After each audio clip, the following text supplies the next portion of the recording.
Hi, welcome back to Do Fix Differently. In this episode, I want to talk about the new world in which we all find ourselves. We're recording this at the beginning of November. We're in England, and therefore the country is about to lock down for at least 4 weeks. Possibly there'll be more lockdowns after that. And so we're all living through this work from home environment. Everything has changed around us. What we know from some of our customers, though, is that actually the work hasn't changed that much. A lot of the customers who are making connections to various different fix engines haven't actually slowed down. Pace is still there. And so what we wanted to do in this episode is really talk about what does it mean to run a fixed team or indeed to work in this new fragmented world. So by now, you will have felt a lot of this firsthand, certainly. There's a lot of different experiences that you go through working from home or working remotely. There are some benefits, so things like greater autonomy in terms of organizing your work, greater independence. There's hopefully, if you're doing it the right way, time to focus on things a little bit more intently, if you can drown out the TV and the other distractions that are going on in your home.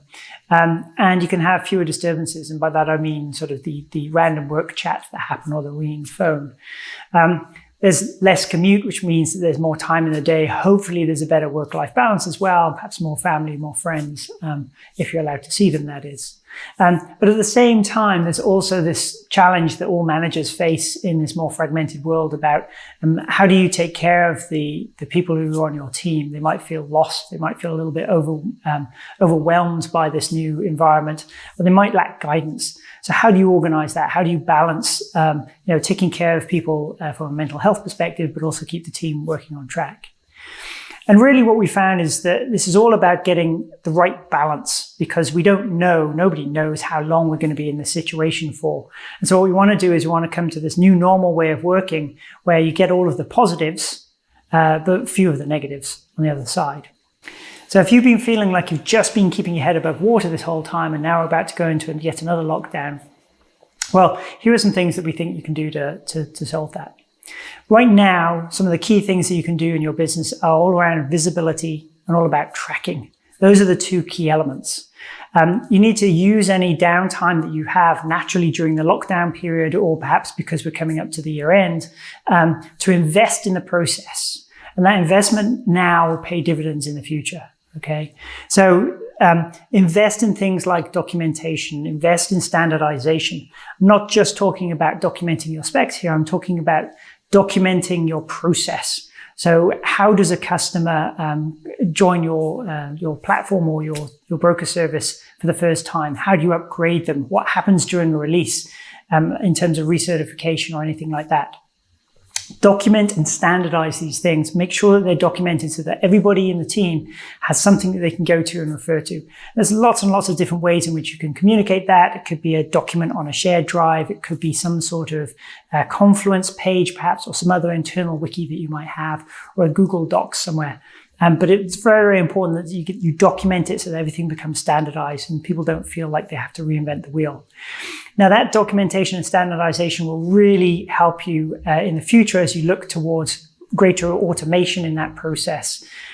Whenever you move to any sort of automated tooling for managing projects or producing reports, understanding what you're starting with is really a key point. And if you haven't got that already, now is the time to do it. Establish that foundation. It'll be much easier later on. Centralized tracking is really, really important, and actually sharing those experiences. And I'll talk about how you can share those in one moment. But having a centralized tracking spreadsheet so that you know for every single one of your projects, what's the status of the project, who's leading point on that particular project, what are the blockers on that particular project. These are things that need to be documented and shared visibly. That's really, really important that they are shared visually with other people, just in case somebody else needs to step in. We're living in uncertain times. We don't know when other people will need to step in to do things. And that also means we need to fight the temptation of, giving one particular project to one particular person on the team and just allowing them to run it solely. That's actually the wrong thing to be doing in this distributed world. You need to have mechanisms by which information is centrally pooled and not distributed out to the individual teams. So visibility and tracking are really, really key. The other thing to do is to unlock that ability of individual team members to use their time more effectively, which means fewer disturbances. And one of the biggest disturbances that people have in any job is meetings. So you want to try to find a way to try to minimize and organize your meetings, make them more effective, so that people have more time to focus on getting the job done and serving customers better. We recommend there's two different types of meetings that you could consider here. One of them is a daily stand-up style meeting. Now, if you know anything about Scrum or Agile methodology, you'll recognize the term stand-up. It's a short meeting during which everybody just kind of gives a brief update on what are they doing today, what did they achieve yesterday. Just go around the room, essentially highlighting those things. You don't have to follow the format of that rigidly. It's very, very important, though, that everybody does get a chance to speak.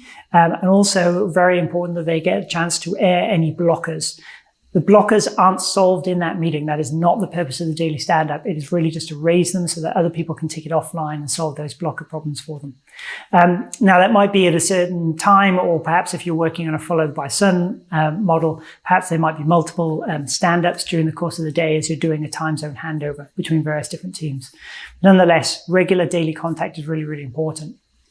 We also recommend people have a weekly progress meeting as well. This is when the centralized tracking of all your projects, that really comes into play.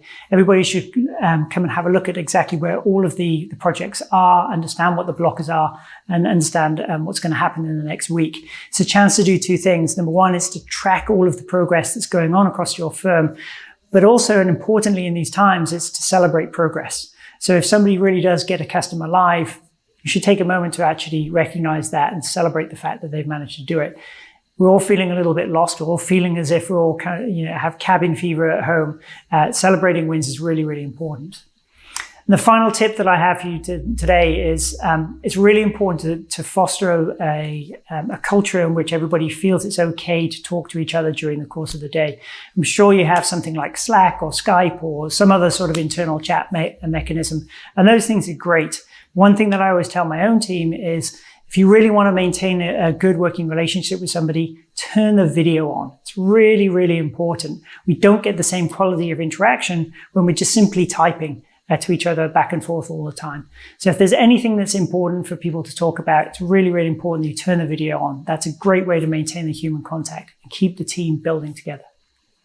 So I hope you found this useful. Hopefully there's a few tips and tricks in there that you can take away for your firm. Join us next time for another How Did You Fix Differently?